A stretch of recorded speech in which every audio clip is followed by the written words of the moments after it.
মাঠ ঘুরে গেছে শুধু নয়, মাঠ এবার উৎসব।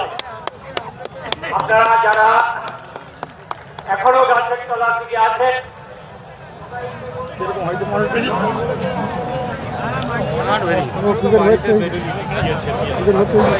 হ্যালো হ্যালো হ্যালো, যারা এখনো গাছের তলায় আছেন সবাইকে অনুরোধ, হরিবন্ধ অনুরোধ, আপনারা কবে কবে এগিয়ে আসুন। অসংখ্য দক্ষিণ থেকে ঢুকছে, পূব থেকে ঢুকছে, উত্তর থেকে ঢুকছে, সুতরাং তাদেরকে জায়গা করে দিতে হবে। সবাইকে নিয়ে আমরা মিটিং শিখব। এখন বলবেন পশ্চিমবঙ্গ কমিটি কৃষক সমাজ সম্পাদক কমরেড অমর হালদার, কমরেড অমর হালদারকে বক্তব্য রাখার জন্য অনুরোধ করছি। বসে পড়ুন, বসে পড়ুন কমরেড, বসে পড়ুন। আরেকজন সর্বভারতীয় শ্রমিক নেতা আপনারা ছিলেন কমরেড তপন সেন সহ অন্যান্য নেতৃবৃন্দ। আজ থেকে 17 বছর আগে এই ব্রিগেড প্যারেডগঞ্জে একটা সমাবেশ হয়েছিল কৃষক সভার ডাকে।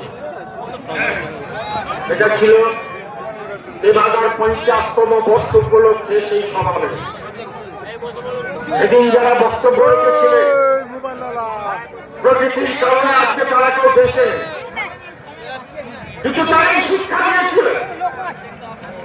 তেভাগার আন্দোলন, যে আন্দোলনের প্রধান স্লোগান ছিল একটা মানুষ, একটা লাঠি আর একটা টাকা। এই স্লোগানকে সামনে রেখে যুক্ত বাংলায় বিশাল কৃষক আন্দোলন গড়ে উঠেছে। বন্ধুগণ, সবথেকে আজকে ভাবার বিষয়টা কোথায় জানেন? সেই তেভাগা আন্দোলন আমাদের দেশের সাম্প্রদায়িক দাঙ্গাতে ঢুকে গিয়েছিল। যদি গরিব মানুষ, সমস্ত স্তরের মানুষকে আমরা ঐক্যবদ্ধ হই শ্রেণীগত ভাবে, তাহলে দাঙ্গা ঠেকানো যায়।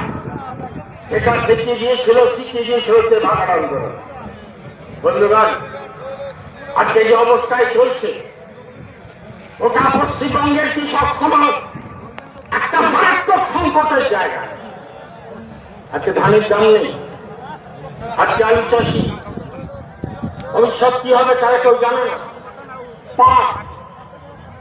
9,000 টাকা উৎপাদন খরচ, এবছর বিক্রি হচ্ছে 5,000 টাকা।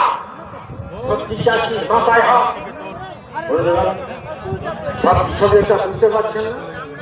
আমাদের মুখ্যমন্ত্রী কিছুদিন আগে একটা কথা বলতেন যে পশ্চিম বাংলা কৃষকদের আয় 3 গুণ হয়ে গেছে। লজ্জা হয় না এত মিথ্যা কথা বলতে?